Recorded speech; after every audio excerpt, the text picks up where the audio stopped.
UFO, area 51, ये नाम सुनते ही ना दिमाग में एलियंस और रहस्यमयी कहानियां घूमने लगती हैं, है ना?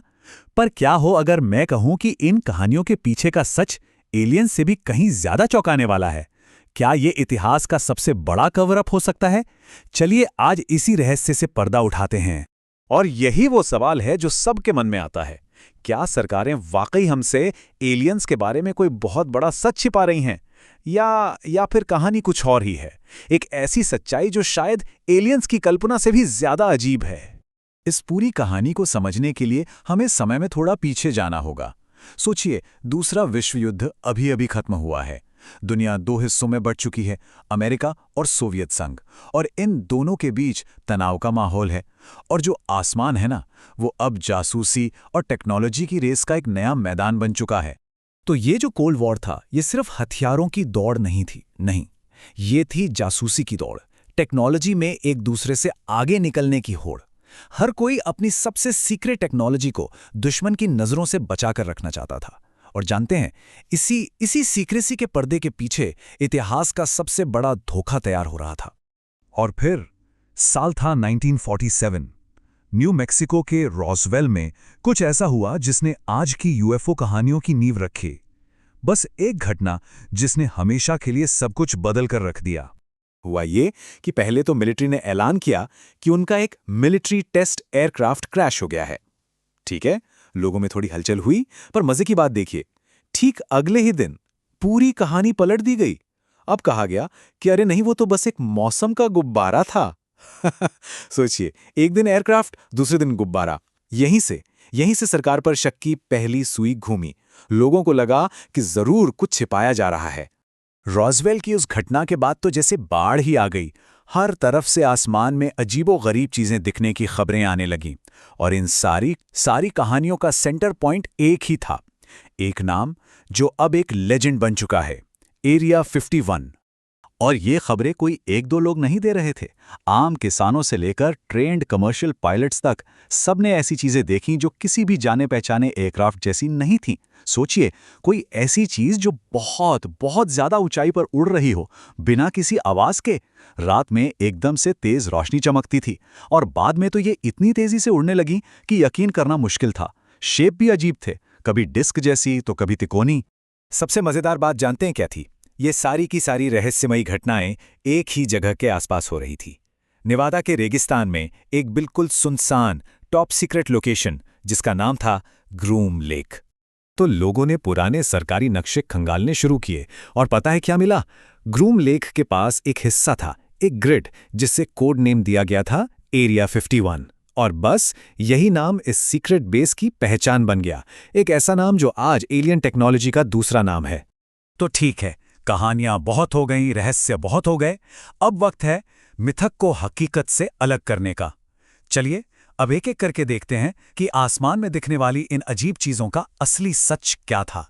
तो पहला सवाल, याद है वो बातें कि सूर्यास्त के वक्त आसमान में बहुत ऊंचाई पर कुछ चमकता हुआ और बिल्कुल खामोश दिखता था, जिसे देखकर लगता था कि ये तो पक्का इस दुनिया की चीज नहीं है। वो क्या था? इसका जवाब था U2 स्पाई प्लेन। असल में ये प्लेन 60,000 फीट से भी ज्यादा ऊंचाई पर उड़ सकता था। उस जमाने में कोई और प्लेन इतनी ऊंचाई पर जाता ही नहीं था। इसके पंख इतने बड़े थे कि हवा में लगभग बिना आवाज के उड़ता था। और इसकी सिल्वर बॉडी, वो सूरज डूबने के बाद भी ऊपर आसमान में सूरज की रोशनी को रिफ्लेक्ट करती थी। तो नीचे जमीन पर अंधेरा हो गया है, पर ऊपर वो चमक रहा है, बिल्कुल यूएफओ जैसा लगता था। ठीक है, अगला रहस्य, उस डिस्क जैसी दिखने वाली चीज का क्या, जो इतनी तेज थी कि मिलिट्री के सबसे फास्ट जेट्स को भी पीछे छोड़ देती थी, जिसे लोग उड़न तश्तरी कह रहे थे? ये था SR-71 ब्लैकबर्ड, एक ऐसा जासूसी विमान जो किसी क्रांति से कम नहीं था। ये आवाज की रफ्तार से 3.5 गुना, सोचिए 3.5 गुना ज्यादा तेज उड़ सकता था। और इसका जो डिजाइन था वो चपटा था, डेल्टा विंग वाला, ताकि हवा का दबाव कम हो। इसी वजह से दूर से ये बिल्कुल एक डिस्क जैसा दिखता था। अब जाहिर है, जब कोई इतनी तेज और इतने अजीब शेप वाली चीज देखेगा तो उसे एलियन शिप ही समझेगा ना। और अब आता है सबसे बड़ा, सबसे एडवांस रहस्य, वो चमगादड़ के पंखों जैसे दिखने वाले तिकोने एयरक्राफ्ट्स जो बिना आवाज के उड़ते थे और रडार से भी गायब हो जाते थे। ये क्या बला थी? इसका जवाब था F-117 नाइट हॉक, दुनिया का पहला ऑपरेशनल स्टेल्थ एयरक्राफ्ट, मतलब एक ऐसा विमान जो रेडार की पकड़ में ही नहीं आता। इसके इंजन को खास तौर पर आवाज़ कम करने के लिए बनाया गया था, और इसका वो अजीब बैट विंग डिज़ाइन वो असल में रेडार की तरंगों को भटकाने के लिए था। तो जो सबसे फ्यूचरिस्टिक यूएफओ की कहानियां थी, वो असल में इसी टॉप सीक्रेट टेक्नोलॉजी की वजह से थी। तो अब सवाल ये उठता है कि अगर ये सब एलियंस नहीं बल्कि सीक्रेट एयरक्राफ्ट्स थे, तो सरकार ने दशकों तक सच क्यों नहीं बताया? क्यों इस रहस्य को बना रहने दिया? आखिर असली कवर अप था क्या? देखिए, ये एक लाइन पूरी स्ट्रैटेजी को समझा देती है। लोगों को एलियंस की कहानियों में यकीन करने दिया गया क्योंकि एक शानदार झूठ एक शानदार सच को छुपाने का सबसे अच्छा तरीका था। सरकार ने कभी इन अफवाहों को खारिज नहीं किया, बल्कि उन्हें पनपने दिया। क्यों? क्योंकि एलियंस की कहानी उनके असली सीक्रेट्स को छुपाने के लिए एक परफेक्ट पर्दा थी। तो जो असली कवरअप था वो एलियंस को छिपाना नहीं था। नहीं, असली कवरअप था यूएफओ की कहानियों का इस्तेमाल करके सोवियत संघ से अपने सबसे एडवांस्ड स्पाई टेक्नोलॉजी को छिपाना। ये पूरा का पूरा एक बहुत बड़ा धोखा था। और ये कोई 1-2 दिन का प्लान नहीं था, ये दशकों तक चला। सोचिए, 1947 में रॉजवेल से ये कहानी शुरू हुई।